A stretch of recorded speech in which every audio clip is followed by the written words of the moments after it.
আল্লাহ তাআলা বলে, বান্দা শোনো, মৃত্যুর যন্ত্রণা সত্য সত্যই আসবে, যেটার থেকে তুমি নিজেকে পলায়ন করছিলে, মরতে তুমি কখনোই চাচ্ছিলে না, কিন্তু এটা শুনে নাও, যে মৃত্যু তুমি কখনোই চাও না, সেই মৃত্যুর যন্ত্রণা তোমার আসবেই আসবে।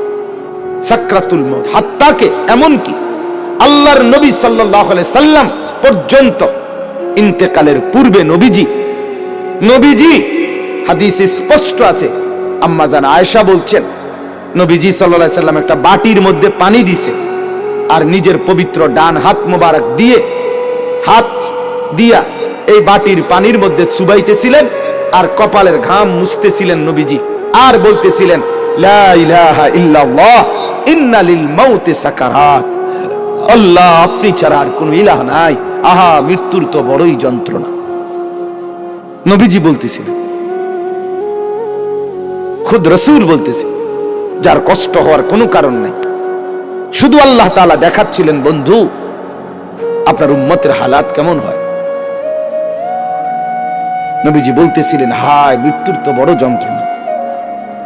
হযরত ফাতেমা রাদিয়াল্লাহু তাআলা আনহা, ওই হাদিসে আছে, ফাতেমা রাদিয়াল্লাহু তাআলা আনহা তখন কাঁদতেছিলেন, নবীজির মেয়ে, আর কাঁদতে কাঁদতে বলতেছিলেন, ওয়া কারাবাহ ইয়া আবাতা, আরবীয় আফসোসের বাক্য, হায় আমার আব্বা, না জানি আপনার কি কষ্ট হচ্ছে। আল্লাহর নবীর সাথে সাথে বলছে, লা ইয়া ফাতেমা, না না ফাতেমা, কষ্ট হচ্ছে না, লাইসা আলা আবিকাল কারব বাদা হাদাল ইয়াউমি আবাদা। সুবহানাল্লাহ। বললেন নবী, ফাতেমা শোনো, আজকে তোমার বাবার জিন্দেগীর কষ্ট সমাপ্ত হচ্ছে, আজকের পরে আর তোমার বাবার কোনো কষ্ট থাকবে না। 23 বছর আমি দিবানিশি মেহনত করছি, কষ্ট করছি, কাঁদছি, চোখের পানি ফেলছি, পাথরের আঘাত সয়েছি, পেটে পাথর বেঁধেছি ক্ষুধার কষ্টে, দান দান শহীদ করেছি, সারা দেহ রক্তাক্ত হয়েছে, আমার অনেক কষ্ট হয়েছে, ঠিক মতো ঘুমাই নাই, ঠিক মতো খানা খাই নাই, ঠিক মতো রাত্রিতে বিশ্রাম করি নাই, বিবিরে সময় দেই নাই, পরিবারকে সময় দেই নাই। এটা বলতে পারবে না এবারে নবীরে ভালোবাসে, এবারে গাইল্লায় অন্য করে। আমার খুব হাসি আসে, জানে কি জবাব দিত এগুলারে, কি তো জবাব দিব, মেয়ে কি জন্য জবাব দিব? মৃত্যু তো খুব দ্রুত, আজ না হয় কাল, এবছর না হয় সে বছর, মরতে তো হবেই, আখিরাতে তো যেতেই হবে, কোনো সন্দেহ নেই। এজন্য বলতেছিলাম, আল্লাহর নবী সাল্লাল্লাহু আলাইহি ওয়াসাল্লাম বললেন যে আজকের পর থেকে তোমার বাবার আর কষ্ট থাকবে না। আমার বলার উদ্দেশ্য হলো সাকরাতুল মাউত, মৃত্যুর যন্ত্রণা, প্রত্যেককে মৃত্যুর পূর্ব মুহূর্তে মৃত্যুর যন্ত্রণা সইতে হয়, ভীষণ যন্ত্রণা, ভীষণ ভীষণ, কিন্তু ঈমানদার সেই যন্ত্রণার মধ্যেই মজা পায়, মৃত্যুর সেই যন্ত্রণার মধ্যেই আনন্দ পায়। ঝাল তো খুব হয়েছে, কিন্তু স্বাদও তো লাগতেছে, ঠিকই না বলেন? শীতকালীন তরকারি তো ঝাল হইছে, বাকি শীতের ঠান্ডার মধ্যে শীত ঝাল তরকারি খাইতে মজাও তো পাচ্ছে, ঠিক এরকম মৃত্যুর যন্ত্রণা হইতেছে ঠিক, কিন্তু এই যন্ত্রণা মনে যেন চিরে ভিড়ে যাচ্ছে, কিন্তু ঈমানদারের দিল খুশি, কিছুক্ষণের মধ্যেই আমি আমার মাওলার জান্নাত দেখতে পাবো। এটা তখন তাকে সব কষ্ট ভুলায় দেয়, সব কষ্ট ভুলায়। এজন্য হাদিসে আছে, নবীজির মৃত্যুর যন্ত্রণা তো হচ্ছে মৃত্যুর সময়, আল্লাহর নবী জবানে কি বলতেছিলেন, আল্লাহুম্মা রাফিকাল আলা, আল্লাহ আমি পরম বন্ধু, শ্রেষ্ঠ বন্ধু, আপনি মাওলার সান্নিধ্যেই যেতে চাই। তার মানে জানো, আল্লাহ তাআলা বুঝাইছেন, বন্ধু মরবেনও না তো আমাকে আর পাবেন কেন, মরতে তো হবেই, আসতে তো হবেই আমার কাছে।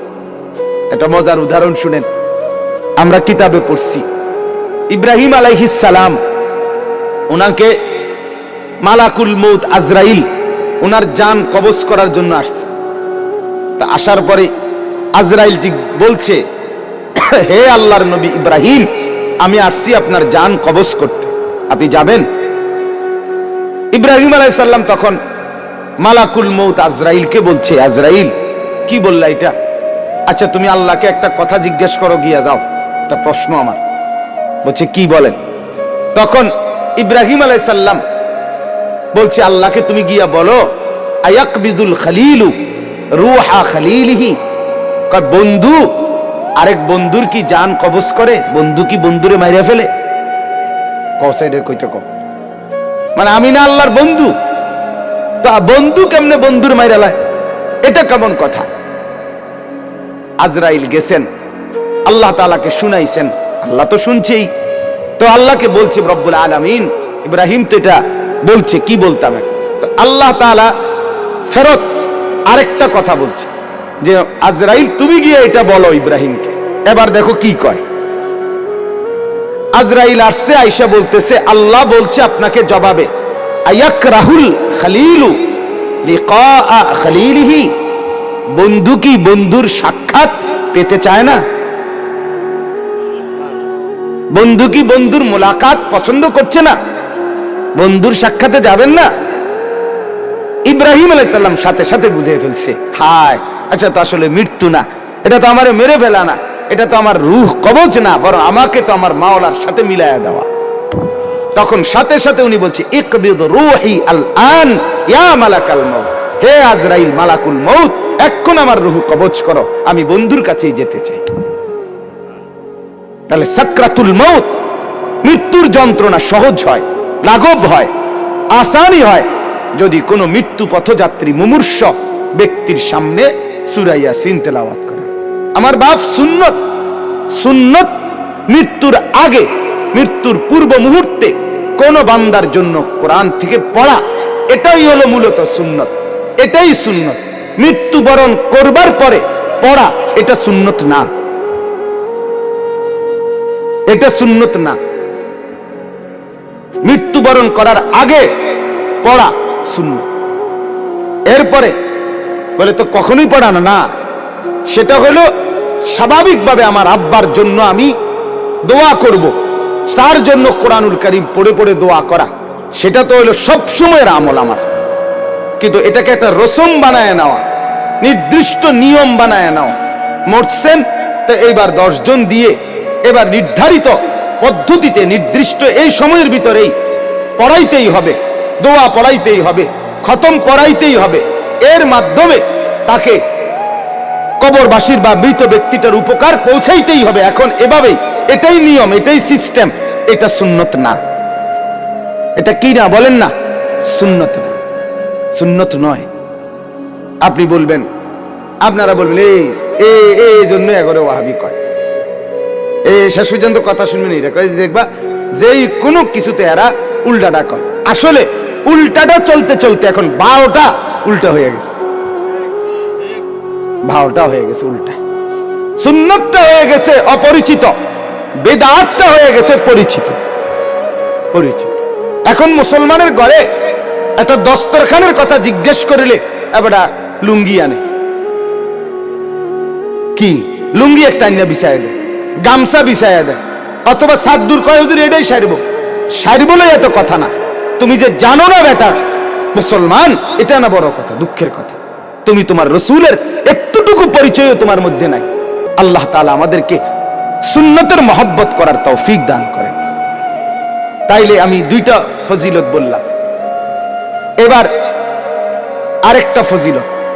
রাসূলুল্লাহ সাল্লাল্লাহু আলাইহি সাল্লাম বলেন, যে ব্যক্তি সকালবেলা সূরা ইয়াসিন তেলাওয়াত করবে সন্ধ্যা পর্যন্ত সে বিপদ আপদ থেকে নিরাপদ থাকবে।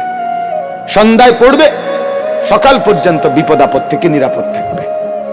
তাইলে সূরা ইয়াসিন অনেক ফজিলত, মৃত্যু পথযাত্রীর মৃত্যু যন্ত্রণা সহজ হয়। এরপরে সকাল সন্ধ্যায় পড়লে তার আপনার বিপদ আপদ পরেশানি মুসিবত থেকে দূর হয়। সর্বোপরি সূরা ইয়াসিন এটার দ্বারা অনেক বেশি ফজিলত অর্জিত হয়। একজন ইমানদারের উচিত সূরা ইয়াসিনকে নিয়মিত তেলাওয়াতের অংশ হিসাবে গ্রহণ করা। আল্লাহ তাআলা আমাদেরকে তৌফিক দান করেন।